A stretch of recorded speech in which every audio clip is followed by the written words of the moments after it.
গোহত্যা করার কারণে কর্ণকে প্রদত্ত এক ব্রাহ্মণের অভিশাপ। জন্মসূত্রে দেবী কুন্তীর জ্যেষ্ঠ সন্তান হওয়া সত্ত্বেও কর্ণের কপালে জোটেনি পুত্রের স্বীকৃতি, আর তাই পালক পিতার পরিচয়ে তাকে পরিচিত হতে হয়েছিল সুতপুত্র হিসেবে। তবে যার ধমনীতে বইছে ক্ষত্রিয় রক্ত, তাকে কি সুতপুত্রের তকমা দিয়ে আটকে রাখা যায়? ছোটবেলা থেকে কর্ণ ছিলেন ধনুর্বিদ্যার প্রতি বিশেষভাবে অনুরাগী ও পারদর্শী। স্বীয় প্রচেষ্টায় তিনি রপ্ত করেছিলেন ধনুর্বিদ্যার অনেক খুঁটিনাটি কৌশল। তবে শ্রেষ্ঠ ধনুর্ধারী হওয়ার বাসনায় তিনি শরণাপন্ন হয়েছিলেন ভার্গব বংশীয় মহাবীর পরশুরামের কাছে। সেখানে ছলনার আশ্রয় নিয়ে পরশুরামের কাছে তিনি শিক্ষা করতে শুরু করেছিলেন তার বহুল আকাঙ্ক্ষিত ধনুর্বিদ্যা। তো কোনো একদিন ভগবান পরশুরামের অনুপস্থিতিতে কর্ণ একাই ধনুর্বিদ্যা অভ্যাস করছিলেন। তার সেদিনকার অনুশীলন ছিল লক্ষ্যভেদ কেন্দ্রিক, কিন্তু সবকিছু স্বাভাবিকভাবে চললেও দুর্ভাগ্য যেন কর্ণের সঙ্গ ছাড়ছিল না কিছুতেই। সেদিনও কর্ণের কপালে নেমে এলো আরও এক দুর্ভাগ্য।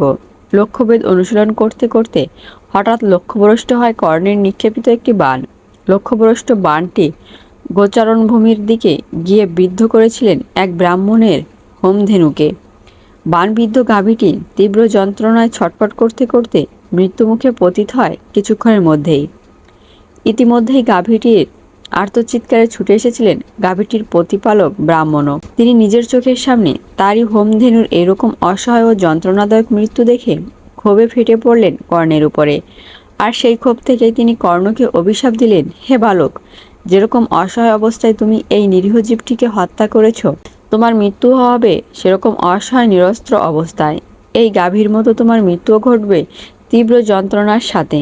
বলাই বাহুল্য, দরিদ্র সেই ব্রাহ্মণের অভিশাপ ফলে গিয়েছিল অক্ষরে অক্ষরে। অর্জুনের সাথে যুদ্ধের সময় যখন কর্ণের মৃত্যু হয়, তখন তার রথের চাকা ছিল মাটিতে বসা। কর্ণ ছিলেন নিরস্ত্র এবং কর্ণের চোখে মুখে ছিল চরম অসহায়ত্বের ছাপ। ধরিত্রী কর্তৃক কর্ণকে অভিশাপ। সমগ্র মহাভারত জুড়ে কর্ণই সম্ভবত সবচেয়ে বেশিবার মারাত্মক অভিশাপের সম্মুখীন হয়েছিলেন। স্বয়ং সূর্যদেবের পুত্র হওয়া সত্ত্বেও এক অভিশপ্ত জীবনযাপন করছিলেন কর্ণ। তার উপরে তিনটি মারাত্মক অভিশাপও তিনি প্রাপ্ত হয়েছিলেন তার যাপিত জীবনে। ভগবান পরশুরাম তাকে দিয়েছিলেন প্রথম অভিশাপ। হোমধেনু বধ করার কারণে দরিদ্র ব্রাহ্মণ দিয়েছিলেন দ্বিতীয় অভিশাপ, এবং তৃতীয় অভিশাপটি তিনি প্রাপ্ত হয়েছিলেন মাতা ধরিত্রী কর্তৃক। তো একদা কর্ণের সাথে সাক্ষাৎ ঘটে একটি ক্রন্দনরত কন্যা শিশুর সাথে। শিশুটি এত তীব্রভাবে ক্রন্দন করছিল যে তার প্রতি করুণা হয় কর্ণের। তিনি শিশুটির কাছে গিয়ে জানতে চাইলেন তার কান্নার কারণ কি।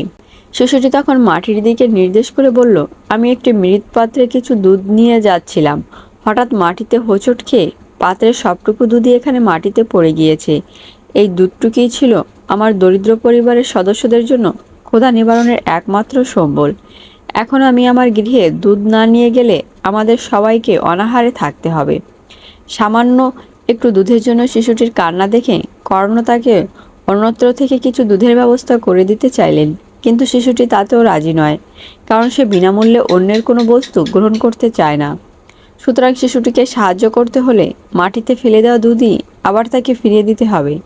তাই অনেক ভেবে কর্ণ সেই স্থানে একটি শক্তিশালী বাণ নিক্ষেপ করে মাটি নিংড়ে শিশুটির পাত্রে আবার দুধে পরিপূর্ণ করে দিলেন। শিশুটিও খুশি মনে ফিরে গেল আপন গৃহে।